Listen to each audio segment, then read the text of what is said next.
Hi అండి, అందరూ ఎలా ఉన్నారు? బాగున్నారా? సమ్మర్ సీజన్ వచ్చేసింది. మరి పచ్చళ్ళు పెట్టారా? మేమైతే స్టార్ట్ చేసామండి.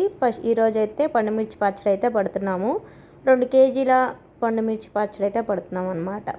కేజీ పండుమిర్చికి 3 గిద్దలండి. ఇప్పుడు చూపించాను కదా, దాని గిద్ద అంటారు. ఆ గిద్దతో 3 గిద్దలు ఉప్పు అనేది వేసుకోవాలి. కేజీ పండుమిర్చికి పావు కేజీ చింతపండు, అలాగే 3 గిద్దలు ఉప్పు అండి. రాని వాళ్ళు కూడా చాలా సింపుల్గా అయితే పండుమిర్చి పచ్చడి అయితే చేసుకోవచ్చు. ముందుగా అయితే పండుమిర్చి తీసుకుని వాటిని తొడలు తీసుకుని నీట్గా కడుక్కుని తొడలు తీసి ఆరబెట్టాలండి. ఆరిన తర్వాత మనం ఇట్లా రోట్లో దంచుకున్నామంటే చాలా సింపుల్గా అయిపోతుంది. మనకి సంవత్సరం పాటు అయితే నిల్వ ఉంటుంది. ఫ్రిడ్జ్లో పెట్టారంటే 2 సంవత్సరాలైనా అలానే ఉంటుంది. చాలా టేస్టీగా సింపుల్గా అయితే అయిపోతుంది. కొన్ని పండుమిర్చి తీసుకుని ఇట్లా రోట్లో వేసుకుని దంచుకుంటూ ఉండాలండి. దంచుకునేటప్పుడే దాంట్లో కొంచెం గల్లుప్పు కూడా మనం కొలిచి పెట్టుకున్నాం కదా ముందే, దాన్ని కూడా వేసుకుంటూ ఇట్లా దంచుకుంటూ ఉండాలి. చాలా సింపుల్ అండ్ టేస్టీ అయితే మనకి పండుమిర్చి పచ్చడి అయితే రెడీ అయిపోతుంది. మరి మీరేమేమి పచ్చళ్ళు పెట్టుకున్నారో కూడా కామెంట్ రూపంలో చెప్పేయండి. ఇక సమ్మర్ వచ్చిందంటే తెలిసిందే కదా, వడియాలు అలాగే పచ్చళ్ళు ఇవే కదా ఫేమస్. మ్యాంగోస్ అసలు ఇంకా చెప్పే పనే ఉంది. ఇట్లా అయితే మేమైతే పండుమిర్చి పచ్చడి అయితే పడుతున్నాము. ఇప్పుడు ఇవన్నీ మొత్తం బాగా నలిగేలాగా దంచుకోవాలండి. దీంట్లో ఉప్పు వేసే క్లిప్ అయితే మిస్ అయిందనమాట. ఇట్లా సాల్ట్ వేసుకొని దంచుకోవాలి.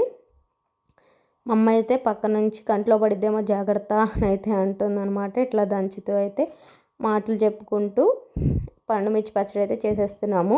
ఇదిగోండి చూసారా, ఇలా అయితే సరిపోతుంది. మరీ మెత్తగా ఏం అవసరం లేదు. ఇట్లా మనం అంతా దంచుకున్న తర్వాత రోట్లో డబ్బాలో వేసుకుంటే సరిపోతుంది. ఇంతవరకు జాడీలు ఉండేయండి, చక్కగా జాడీల్లో పెట్టుకునే వాళ్ళు. ఇప్పుడైతే తెలిసిందేగా, ప్లాస్టిక్ డబ్బాల్లోనే ఫ్రిడ్జ్లలో పెడతాం కదా, ఇక డబ్బాలో అయితే పెట్టేస్తున్నాము. ఇట్లా అయితే మా పండుమిర్చి పచ్చడి అయితే రెడీ అయిపోతుంది. మీరు ఎలా చేసుకుంటారు? టమోటా పండుమిర్చి కూడా చేసుకోవచ్చండి, చాలా బాగుంటుంది. ఇప్పుడు దీంట్లో మనం ముందుగా చింతపండు అయితే తీసి పెట్టుకున్నాం కదా, ఆ చింతపండుని యాడ్ చేసుకోవాలి. ఇది మొత్తం మనకి ఒక 10 days అలా నానాలన్నమాట. నానిన తర్వాత మళ్ళీ తిరగతొక్కడం అంటారు, అదేనండి రుబ్బడము. చింతపండు బాగా నాని వాటర్ కూడా వస్తుంది కదా, అప్పుడైతే మనం రుబ్బుకుంటే మనకి పండుమిర్చి పచ్చడి అయితే చాలా సింపుల్గా అలాగే టేస్టీగా కూడా రెడీ అయిపోతుంది. మరి పార్ట్ 2 చూసేయాలనుకుంటున్నారా? తప్పకుండా మీరు ఈ వీడియో చూసి లైక్ కొట్టి షేర్ చేసి సబ్స్క్రైబ్ చేసుకోవడం మర్చిపోవద్దు.